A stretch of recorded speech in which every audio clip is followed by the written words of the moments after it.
Hello students, आप पढ़ रहे हैं द्रव के गुण के बारे में। पहला गुण जो है वाष्प दाब के बारे में हमने आपको पढ़ा दिया। आइए देखते हैं इसके दूसरे गुण के बारे में, अर्थात पृष्ठ तनाव के बारे में, सरफेस टेंशन के बारे में। मैं मनीष गुप्ता अपने चैनल में आपका स्वागत करता हूं। तो दोस्तों ध्यान से समझते हैं द्रव के प्रॉपर्टी के बारे में, पृष्ठ तनाव अर्थात सरफेस टेंशन के बारे में। यह सर्वविदित तथ्य है कि द्रव पात्र का आकार ग्रहण कर लेते हैं। द्रव जो होते हैं जिस बर्तन में रखे जाते हैं उसी का आकार ग्रहण कर लेते हैं। मरकरी की बूंदें सतह पर फैलने के बजाय, मरकरी की जो बूंदें होती हैं वह सतह पर फैलने के बजाय गोलाकार मणिका का रूप में क्यों होती हैं? मरकरी की बूंदें जब गिराते हैं सतह पे तो यह फैलने के बजाय क्यों जो है गोलाकार मणिका का रूप ले लेती हैं? नदी के तल में मृदा के कण अलग अलग क्यों होते हैं तथा बाहर निकाले जाने पर एक साथ क्यों चिपक जाते हैं? ठीक है। केशिका नली को द्रव तल के संपर्क में लाने पर केशिका नली में द्रव चढ़ता या उतरता है क्यों? ठीक है। यह सारे प्रश्न हैं, इनका आंसर जो है एक ही है। ये सभी घटनाएं जो हैं द्रव के विशिष्ट गुण के कारण होती हैं, जिसे पृष्ठ तनाव कहा जाता है। ठीक है। तो द्रव जो है जिस पात्र में रखा जाता है उसी का आकार ग्रहण कर लेता है। मरकरी की बूंदें सतह पर फैलने के बजाय गोलाकार मणिका का रूप में क्यों होती हैं? नदी के तल में मृदा के कण अलग अलग क्यों होते हैं और बाहर निकाले जाने पर एक साथ चिपक क्यों जाते हैं? केशिका नली को द्रव तल के संपर्क में लाने पर केशिका नली में द्रव चढ़ता या उतरता क्यों है? तो ये सभी प्रघटनाएं द्रव के विशिष्ट गुण, जिसे पृष्ठ तनाव कहते हैं, के कारण होती हैं। ठीक है। तो यह सभी घटनाएं जो हैं द्रव के विशिष्ट गुण अर्थात पृष्ठ तनाव के कारण होती हैं। द्रव के एक पुंज में एक अणु सभी दिशाओं में समान आकर्षण बल का अनुभव करता है। ठीक है। तो अगर द्रव के पुंज में एक अणु सभी दिशाओं में समान आकर्षण बल का अनुभव करता है तथा परिणामी आकर्षण बल शून्य होता है। ठीक है। परंतु सतह पर विद्यमान अणु अपने नीचे के अणुओं के कारण द्रव के अंदर की ओर आकर्षण बल अनुभव करता है। फिगर में आप देख सकते हैं, यहाँ देखें, यह जो है एक द्रव का अणु है, ठीक है, जो सभी दिशाओं में समान आकर्षण बल का अनुभव कर रहा है। आंतरिक अणु है जो सभी दिशाओं में समान आकर्षण बल उसका लग रहा है, लेकिन जो सतह पे द्रव के अणु हैं उनमें नीचे की तरफ यह आकर्षित होता है, ऊपर की तरफ तो अणु है नहीं। तो यह सतह पर स्थित अणु जो हैं द्रव के अणु, वह नीचे की तरफ आकर्षण बल का अनुभव करते हैं। ठीक है। तो द्रव के एक पुंज में एक अणु जो है सभी दिशाओं में समान आकर्षण बल का अनुभव करता है तथा परिणामी आकर्षण बल इसका शून्य होता है। परंतु जो सतह पर विद्यमान अणु हैं अपने नीचे के अणुओं के कारण द्रव के अंदर की ओर आकर्षण बल का अनुभव करते हैं, क्योंकि इसके ऊपर अणु नहीं होते हैं, इसके ऊपर अणु नहीं होते हैं, इसलिए यह नीचे की तरफ आकर्षण बल का अनुभव करता है। ठीक है। आगे देखें, द्रव अपनी सतह को न्यूनतम करने का प्रयास करता है। द्रव जो है अपनी सतह को न्यूनतम करने का प्रयास करता है। सतह के अणुओं पर नेट बल नीचे की ओर होता है और उसकी ऊर्जा जो है पुंज में उपस्थित अणुओं की ऊर्जा से अधिक होती है। ठीक है। तो द्रव अपनी सतह को न्यूनतम करने का प्रयास करता है। सतह के अणुओं पर नेट बल नीचे की ओर होता है और उनकी ऊर्जा जो है पुंज में उपस्थित अणुओं की ऊर्जा से अधिक होती है, क्योंकि पुंज के अणुओं पर नेट बल नहीं होता है, नेट बल शून्य होता है। इसलिए द्रव की प्रवृत्ति सतह पर कम अणु रखने की होती है। द्रव की यह प्रवृत्ति होती है कि सतह पे कम से कम अणु हो रहें। यदि पुंज में से अणु सतह पर लाकर सतह को बढ़ाया जाता है तो आकर्षण बलों को पार करना होगा, जिसके लिए ऊर्जा खर्च होती है। ठीक है। यदि नीचे से अणु सतह पर लाकर सतह को बढ़ाया जाता है तो आकर्षण बलों को पार करना होता है, जिसके लिए अधिक ऊर्जा व्यय होती है। ठीक है। किसी द्रव की सतह में एकांक वृद्धि के लिए आवश्यक ऊर्जा को पृष्ठीय ऊर्जा कहते हैं।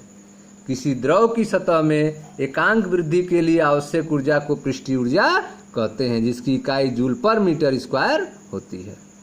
ठीक है, तो आप पढ़ रहे हैं पृष्ठ तनाव के बारे में, सरफेस टेंशन के बारे में।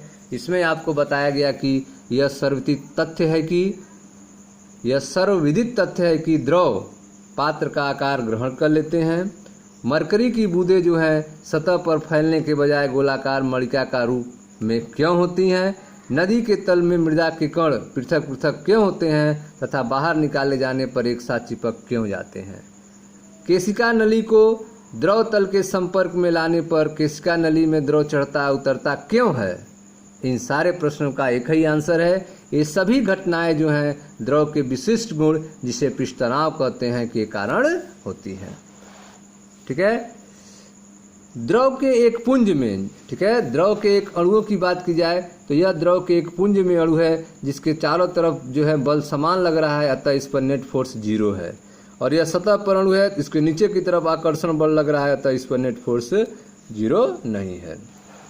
ठीक है, इसी के बारे में आपको बताया जा रहा है कि द्रव के एक पुंज में जो बीच में है एक अणु सभी दिशाओं में समान आकर्षण बल अनुभव करता है तथा परिणामी आकर्षण बल 0 होता है, परंतु सतह पर विद्यमान अणु अपने नीचे के अणुओं के कारण द्रव के अंदर की ओर आकर्षण बल अनुभव करता है। ठीक है, द्रव के अंदर की ओर आकर्षण बल अनुभव करता है क्योंकि इसके ऊपर अणु नहीं होते हैं।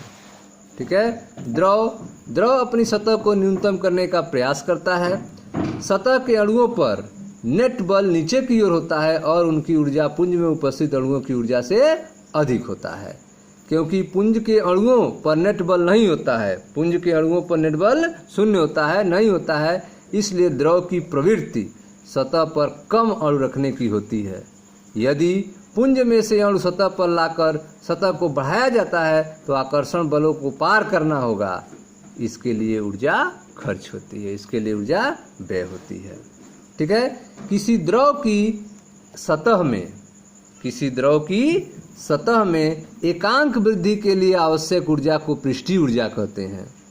किसी द्रव की सतह में एकांक वृद्धि के लिए आवश्यक ऊर्जा को पृष्ठीय ऊर्जा कहते हैं, इसकी इकाई जूल पर मीटर स्क्वायर होती है। सतह पर खींची गई एक रेखा की एकांक लंबाई पर लगने वाले लंबवत बल को पृष्ठ तनाव कहते हैं। पृष्ठ तनाव क्या होता है? सतह पर खींची गई एक रेखा की एकांक लंबाई पर लगने वाले लंबवत बल को पृष्ठ तनाव कहते हैं। सतह पर खींची गई एक रेखा की एकांक लंबाई पर लगने वाले लंबवत बल को पृष्ठ तनाव कहते हैं। इसे ग्रीक शब्द गामा से प्रदर्शित करते हैं। इसकी इकाई किलोग्राम पर सेकंड स्क्वायर तथा एसआई इकाई जो है न्यूटन पर मीटर होता है। ठीक है, तो आप देख रहे हैं किसी द्रव की सतह में एकांक वृद्धि के लिए आवश्यक ऊर्जा को पृष्ठीय ऊर्जा कहते हैं। इसकी इकाई जूल पर मीटर स्क्वायर होती है। सतह पर खींची गई एक रेखा की एकांक लंबाई पर लगने वाले लंबवत बल को पृष्ठ तनाव कहते हैं। ठीक है, पृष्ठ तनाव क्या होता है? पृष्ठ तनाव जो है वह सतह पर खींची गई एक रेखा की एकांक लंबाई पर लगने वाले लंबवत बल को पृष्ठ तनाव कहते हैं। इसे ग्रीक शब्द गामा से प्रदर्शित करते हैं। इसकी इकाई किलोग्राम पर सेकंड स्क्वायर तथा एसआई इकाई जो है न्यूटन पर मीटर होता है। आगे देखें, किसी द्रव का निम्नतम ऊर्जा स्तर तब होता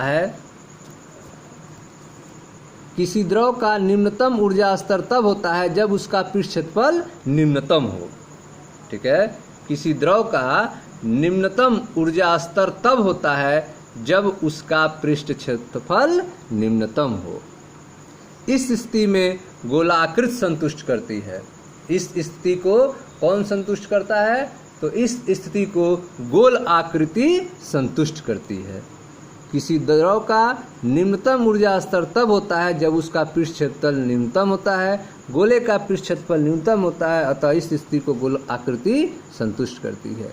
यही कारण है कि वर्षा की बूंदें और मरकरी की बूंदें गोलाकार होती हैं, क्योंकि इस स्थिति में द्रव का निम्नतम ऊर्जा स्तर होता है। तथा कांच की तीक्ष्ण किनारे को गर्म कर चिकना बनाया जा सकता है। ठीक है, कांच के तीक्ष्ण किनारों को गर्म करके चिकना बनाया जा सकता है। गर्म किए जाने वाले कांच पिघलता है तथा द्रव का किनारा गोल आकृति लेने का प्रयास करता है, जिससे किनारा चिकना बन जाता है। इसे कांच की अग्नि पालिश कहते हैं, फायर पॉलिशिंग कहा जाता है। इसे कांच की अग्नि पालिश कहा जाता है। ठीक है, तो आप देख रहे हैं किसी द्रव का निम्नतम ऊर्जा स्तर तब होगा, किसी द्रव का निम्नतम ऊर्जा स्तर तब होता है जब उसका पृष्ठ क्षेत्रफल न्यूनतम होता है। तो पृष्ठ क्षेत्रफल न्यूनतम कब होगा? गोलाकृति के लिए होता है। इस स्थिति को गोलाकृति संतुष्ट करता है। यही कारण है कि वर्षा की बूंदें और मरकरी की बूंदें गोलाकार होती हैं तथा कांच के तीक्ष्ण किनारे को गर्म करके चिकना बनाया जा सकता है। गर्म किए जाने पर कांच पिघलता है और द्रव का किनारा गोल आकृति लेने का प्रयास करता है, जिससे किनारा चिकना बन जाता है। इसे कांच की अग्नि पालिश कहा जाता है। ठीक है, आगे देखते हैं। पृष्ठ तनाव के कारण एक केश नलिका में द्रव चढ़ता है या उतरता है। ठीक है, पृष्ठ तनाव के कारण ही एक केश नलिका में द्रव चढ़ता है या उतरता है। द्रव वस्तुओं को नम कर देता है। द्रव जो है वह वस्तुओं को नम कर देता है क्योंकि वह पतली परत के रूप में, ठीक है, पृष्ठ तनाव के कारण ही केश नली में द्रव चढ़ता या उतरता है। द्रव जो है वस्तुओं को भिगो देता है, नम कर देता है क्योंकि वह पतली परत के रूप में वस्तु की सतह पर फैल जाता है। मृदा के नम कण पास पास होते हैं। मृदा के नम कण जो होते हैं, मिट्टी के नम कण जो होते हैं, वे पास पास होते हैं क्योंकि जल की पतली परत का पृष्ठ तनाव कम हो जाता है। यह पृष्ठ तनाव ही है जो द्रव की सतह को तनन का गुण देता है। ठीक है, पृष्ठ तनाव जो है वह द्रव की सतह पर तनन का गुण देता है, जिसके कारण पत्तियां तैरती रहती हैं। गुरुत्व प्रभाव के कारण पृथ्वी पर छोटी छोटी बूंदें आंशिक चपटी हो जाती हैं। ठीक है, गुरुत्व प्रभाव के कारण पृथ्वी पर छोटी छोटी बूंदें जो हैं वो आंशिक चपटित हो जाती हैं, परंतु गुरुत्व विहीन वातावरण में बूंदें पूर्ण गोलाकार होती हैं। ठीक है, गुरुत्व विहीन वातावरण में बूंदें जो होती हैं वो पूर्ण गोलाकार होती हैं, परंतु गुरुत्व प्रभाव के कारण पृथ्वी पर छोटी छोटी बूंदें जो हैं आंशिक चपटी हो जाती हैं। ठीक है, तो आप देख रहे हैं कि पृष्ठ तनाव के कारण जो है एक केश नली में द्रव चढ़ता या उतरता है।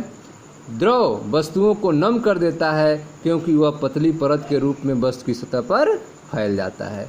मृदा के नम कण जो हैं पास पास होते हैं क्योंकि जल की पतली परत का पृष्ठ तनाव कम हो जाता है। यह पृष्ठ तनाव ही है जो द्रव की सतह को तनन का गुण देता है। गुरुत्व प्रभाव के